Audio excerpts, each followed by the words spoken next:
Hey everyone, welcome to video 4 of the math primer for Honors Regents Physics. We're going to talk a little bit about vectors and calculus. Let me pull this up right here. Okay. Before I get started, let me start just by saying this is not a calculus-based course. You don't need to have taken calculus for this course, and you won't see calculus in this course really until unless you take AP Physics. But having said that, the origins of calculus are really rooted in physics. And so I want to talk about what we're going to do that's similar to kind of calculus and why it's relevant, why it's cool. Like, why did people even invent calculus? And what is calculus useful for in the world of physics, aside from like abstract mathematics? But let me just start with vectors. So vectors are something that have a measurement and a direction to them. So there's a measurement that includes a direction. And a good example of this would be velocity. So velocity may be like, 5 meters per second east, we're going to say. Whereas your speed, would, according to speedometer, would just be 5 meters per second. So one of them has a measurement with the direction, one has just a measurement to it. And that name of that measurement, by the way, is something you call magnitude. So here I said example is 4 meters per second east. 4 meters per second, that would be considered your magnitude. And east is going to be your direction. And we might represent a vector with an arrow like the one shown at the bottom. We're not going to talk about the length, why it's that specific length right now, but we will do that in class at some point. But we have a rightward pointing arrow to represent a magnitude of 4 meters per second heading to the east. And so we're going to use several vectors. We're going to add vectors together. I want to point out that vectors don't have to be just in the x and y directions. But sometimes if they are, it makes things really, really useful to us. Because we've already talked a little bit about right angle trigonometry. We know the rules of right angle trig. We know SOHCAHTOA. So if we can get things down in the shape of right angle triangles, it makes our life so much easier. We know Pythagorean theorem. We know the area of a triangle. So all these things come into place if we can figure out how to make vectors into right angle triangles. And an example of this is, let's say a boat rows east at 4 meters per second, but there's a northward current of 3 meters per second. We could represent these with two vectors like the ones that I showed below, 4 meters per second to the right, 3 meters per second. And the resultant is the result of adding those two vectors. We could just call that the total velocity in this case. And that total velocity is not going to be directly eastward or northward. It's going to be some combination of northeast. So if we want to figure out what that is, we could look at this and say we have a right angle triangle. We know that the resultant squared is going to be equal to 4 meters per second squared plus 3 meters per second squared. And that would just give us a value of 5. So that is how you can use a right angle triangle to figure out the length of the hypotenuse. Now, I want you to note when we've added together a vector that was a 3 meter per second, 4 meters per second, it was not equal to 7. So with vector mathematics is different than scalar mathematics. It's not 2 plus 2 equals 4. There is a range depending on the angles at which they are added. 3 plus 4 in this case equals 5. And I want to add in this case because it can really be anywhere between 1 and 7 is the value. So direction does matter. You can also use your trig identities to figure out the angle that I've labeled, 36.9 degrees.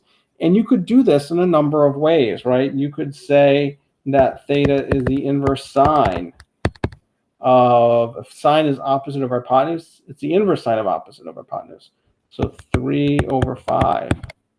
We know theta is also the inverse cosine adjacent of our hypotenuse of 4 over 5. And theta is going to be equal to the inverse tangent of opposite over adjacent, which in this case is 3 over 4. So all three of those equations should get you your angle theta. Just pick whichever one you want to use. Okay, now let's talk a little bit about calculus. As I said, we're not going to use calculus in this class, but there's a reason why Isaac Newton and Gottfried Leibniz invented calculus. And that was really to understand physics better. And calculus is really just about measuring how things change. Because there's two things that come out of understanding change. Number one is you can make predictions about what things are going to be like in the future. And number two is you can make models about what you think things look like in the past. So, for example, let's say you have a car moving down the road. You could predict where it was 20 seconds ago, and you could make a prediction about where it's going to be in another 20 seconds. Or you can get more elaborate and do like a model of the universe. And you could say, hey, I'm going to track this down to time equals 0. When was the Big Bang? And then you could track it forward in time and see how big the universe is going to get at a certain time, or what's going to happen in the universe. So there's a lot of cool things that we can do if we understand how things change. So let's take an example of measuring the change in velocity with time. So let's say we have an object that's moving, and you can see as time goes on, it speeds up. You might realize that the change in velocity with respect to time is something that is known as acceleration. And in this case, acceleration is represented by the slope of the line. So the slope, which is going to be the change in velocity with respect to time, is really just your acceleration.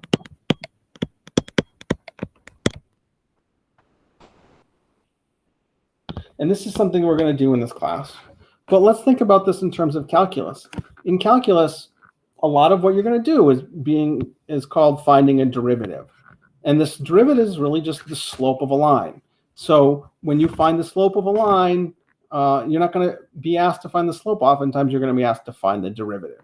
And in this case, the slope of the line is constant, right? This particular one is the same steepness throughout. It does not change in steepness.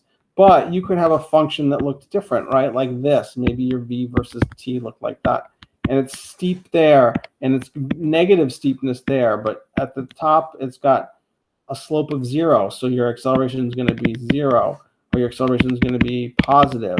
Or your acceleration is going to be negative, depending on where you look. You'll see this sometimes reflected as a equals dv dt in calculus. It's dv dt means the derivative of a velocity function with respect to time. And we can see that sometimes the velocity changes with time, and sometimes it does not.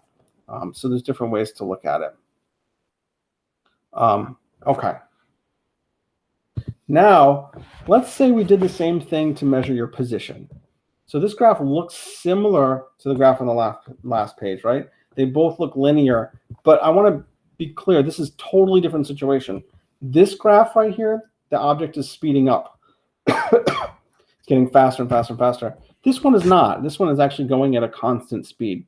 So you've got to look at this y-axis because they mean totally different things. And in this case, the slope of this, which is your change in position with respect to time, I'm just going to say delta x over delta t. That's going to be your velocity. So your velocity is your change in position with respect to time, and your acceleration is your change in velocity with respect to time. And so this would be a derivative of your position, right? Velocity is the derivative of your position function.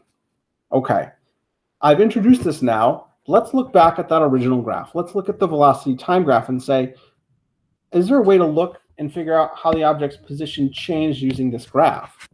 Because we knew that the slope is the acceleration, and we know that the slope of a position time graph is your velocity.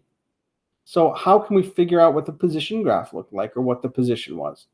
And in this case, there is a way, and it is finding the area under the curve. So if this object was moving at a constant speed, you could say distance is velocity times time, but it's not moving at a constant speed, it's speeding up. So we have to find the area under the curve. And in this case, the area is this nice triangle here.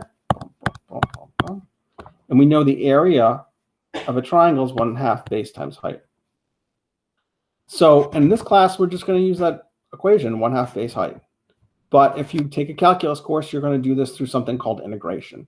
And integration is just finding the area under that function, aka the area under the curve. And you'll see these kind of curly things there that represents an integral sign. So this is how you're going to do it. Is in calculus, it would be the change in position, the integral of your velocity function times dt, which I'm not going to get into right now. But in this class, we're just going to find the area straight up. So that's it. That's kind of an intro to calculus and how it relates to this course. Okay, thank you very much for watching. If you got any other questions, feel free to let me know. Bye-bye.